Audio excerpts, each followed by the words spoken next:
You have felt it before. That subtle, almost sacred quiet that turns heavy without warning. The air changes, smiles still appear. Words stay polite, but something beneath them shifts. It is not anger you are sensing. Anger has heat, sound, movement. This is colder. This is hatred hiding behind courtesy. Most people fear confrontation, but the wise fear disguise, because hatred does not break the door down. It waits beside it, it wears perfume, it smiles warmly, it waits for your guard to fall. Hatred does not shout, it waits, and in its waiting, it studies you. Today we do not chase shadows, we study them. 12 lessons to see the unseen, to recognize hatred before it becomes harm, not to retaliate, but to walk away with clarity. A smile is the oldest disguise in human history. It hides teeth. You meet someone who greets you with enthusiasm, open tone, friendly posture, and yet your instincts whisper that something is wrong. Their eyes do not join the smile. Genuine warmth lights the face evenly. Mouth, eyes, voice aligned, but false warmth fractures. The mouth performs, while the eyes retreat. The blind Stoic sees that fracture not as paranoia, but as pattern. A young manager celebrates a promotion. Her co-worker congratulates her first. Bright grin, graceful words, but the moment she turns away, the grin collapses like a stage prop after the play. Weeks later, small mistakes start appearing. Missing information, half-finished help. The smile was only camouflage. The soul never rehearses its truth. It leaks through the eyes. Never argue with your intuition. It is your first philosopher. Older than thought, faster than reason. Trust the discomfort that needs no evidence. It already has it. When mockery hides behind humor, call it once. If it repeats, withdraw. You owe no explanation for protecting your dignity. Silence after disrespect is not weakness. It is closure delivered calmly. The blind Stoic does not argue with cruelty disguised as wit. He simply stops offering an audience. Because laughter built on humiliation is not friendship. It is control pretending to be connection. Walk away from tables that laugh at your pain. There is no lesson in staying seated among mockers. There is only the slow erosion of self-respect.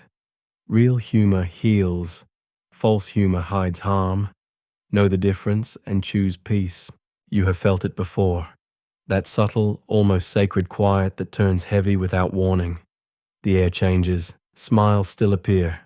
Words stay polite, but something beneath them shifts. It is not anger you are sensing. Anger has heat, sound, movement. This is colder. This is hatred hiding behind courtesy. Most people fear confrontation, but the wise fear disguise, because hatred does not break the door down. It waits beside it, it wears perfume, it smiles warmly, it waits for your guard to fall. Hatred does not shout, it waits, and in its waiting, it studies you. Today we do not chase shadows, we study them. 12 lessons to see the unseen, to recognize hatred before it becomes harm, not to retaliate, but to walk away with clarity. A smile is the oldest disguise in human history. It hides teeth. You meet someone who greets you with enthusiasm, open tone, friendly posture, and yet your instincts whisper that something is wrong.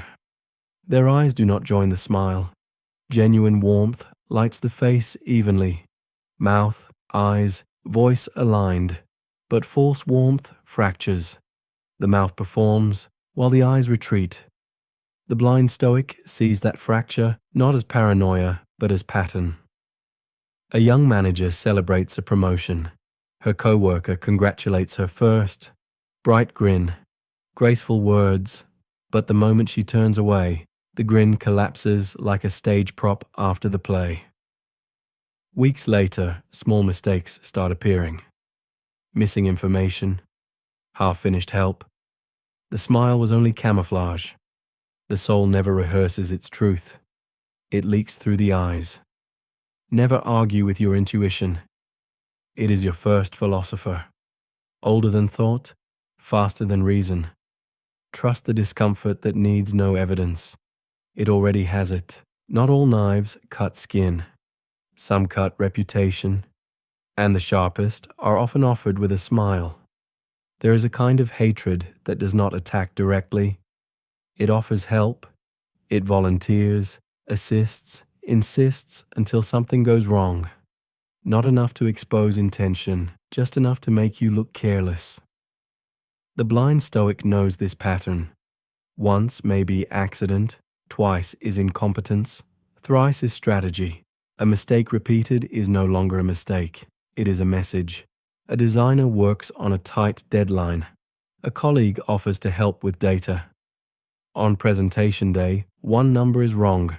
Not wildly off, just enough to cast doubt. The helper apologizes, tears in eyes, voice trembling. Weeks later, it happens again. Different project, same kind of error, same guilt-filled tone. The blind Stoic does not explode. He observes. Because the calm mind sees what the emotional one cannot. Pattern is proof. If someone's assistance repeatedly causes damage, stop calling it help. Stop explaining sabotage as coincidence. Hatred is clever enough to wear guilt like a costume. To defend yourself, you do not confront every false helper. You simply stop giving them access. No access, no accident. Detachment is the purest form of self-defense. The Stoic does not beg for closure. He knows closure is not given by others. It is granted by the self when the wound no longer defines you. They hold grudges because it gives them identity. Let it go, or you will join them.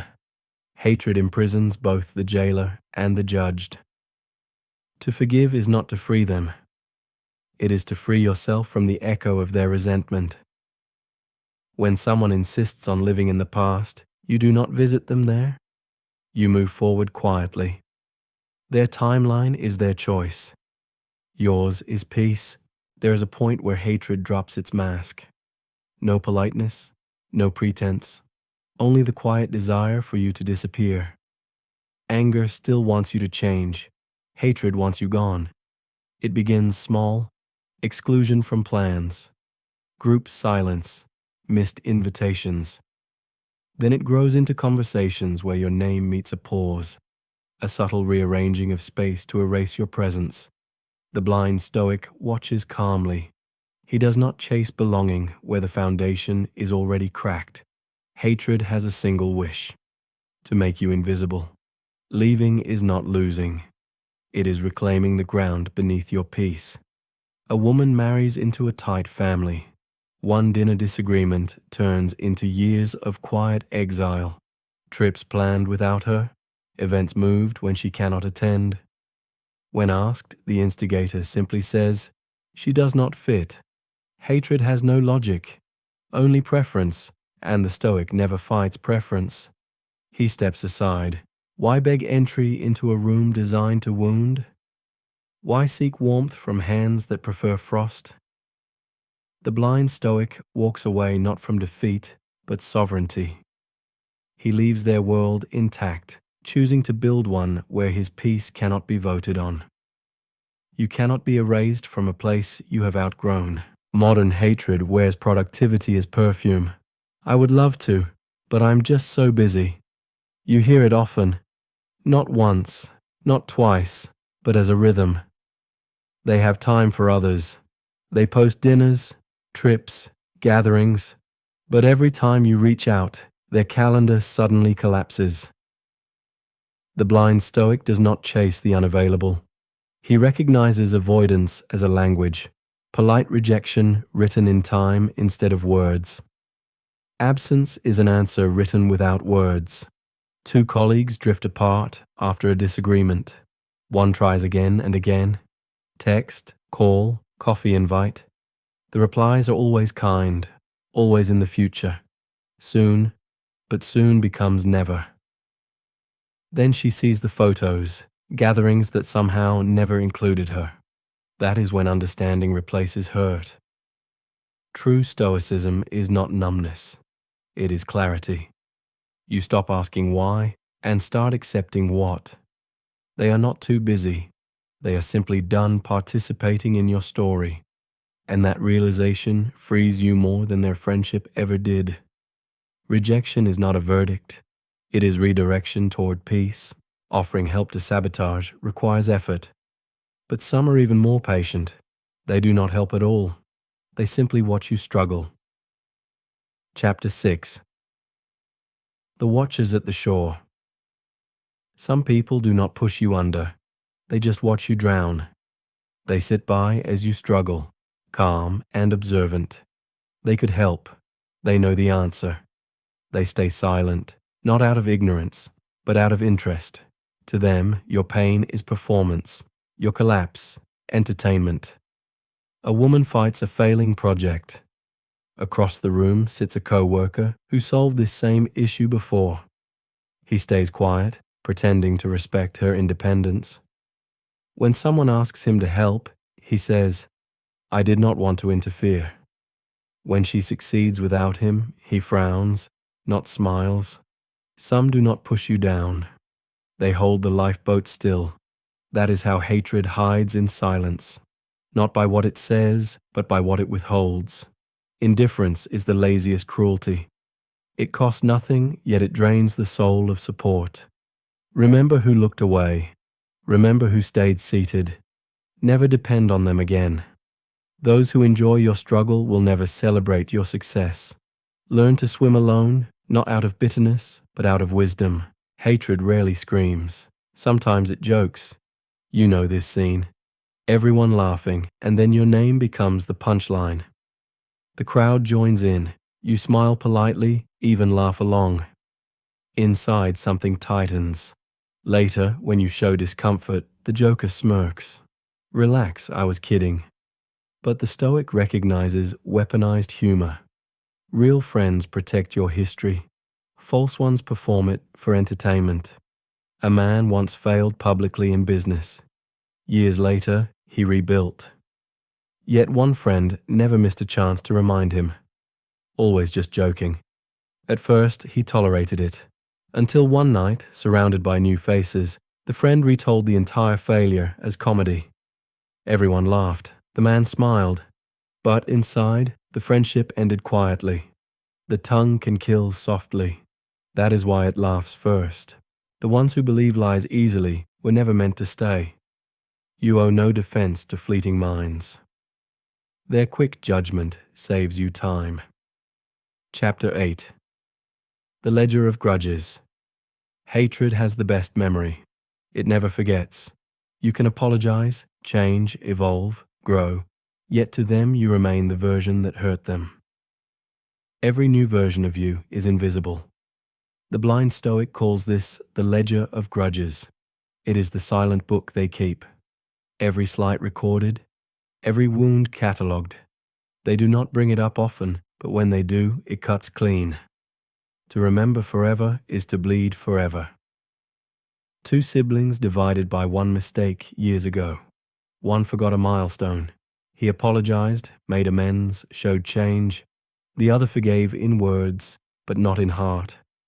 Every family moment carried a reminder, a jab, a quiet comment. Forgiveness was only a pause before punishment. True forgiveness is release. Hatred prefers to feed on the past because the present offers no fuel. Before you call someone hateful, look inward, not with guilt, but with curiosity. Hatred is a mirror. It reflects the parts of ourselves we have not mastered. The same judgment we see in others hides quietly within us, waiting for the right target. You cannot master peace while keeping a secret war inside.